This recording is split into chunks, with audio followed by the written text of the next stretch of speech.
এক ব্যক্তি স্বপ্ন দেখতেছে যে একটা বাঘ তাকে পেছন থেকে দৌড়াচ্ছে, সামনে একটা কূপ, বাঘের ভয়ে সে কূপের মধ্যে লাফ দিছে, দেখে কূপের ভিতরে সাপ বসে আছে।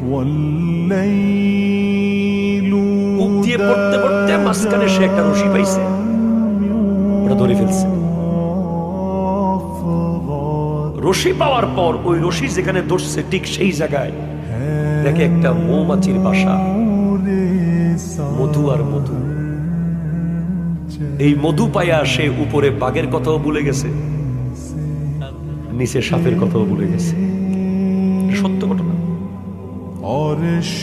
এরপরে কিছুক্ষণ পর সে দেখে যে সে সব ভুলে মধু খাওয়া শুরু করছে, রশি ধরে আছে আর মধু খাইতে আছে।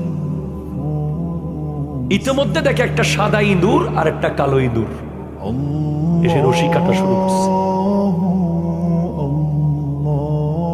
এখন যেই মাত্র রশিটা শেষ মুহূর্তে গেছে গা, এখন পড়বে ঠিক নিচে পড়ে যাচ্ছে, তার ঘুম ভেঙে গেছে।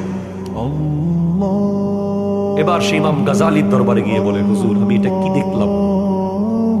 ইমাম গাজালি যিনি ৫ম শতাব্দীর মুজাদ্দিদ, যার বই পড়ে পড়ে এখনো আমেরিকা ইউরোপে মানুষ মুসলমান হয়, বিশ্ববিখ্যাত দার্শনিক, মুসলিম মুসলমানদের গৌরব ইমাম গাজালি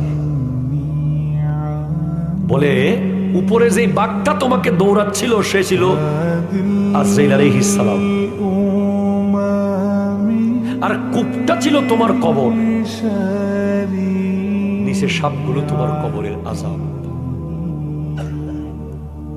আর রশিটা ছিল তোমার হায়াত, মৌমাছির বাসা ছিল দুনিয়া। তুমি মধুর বাসা দেখে মানে দুনিয়ার পেয়ে তুমি উপরে বাঘের কথা তথা আজরাইল আলাইহিস সালামের কথাও ভুলে গেছো, নিচে সাপ তথা কবরের কথাও ভুলে গেছো। হুজুর সাদা ইঁদুর আর কালো ইঁদুর গুলো কি ছিল?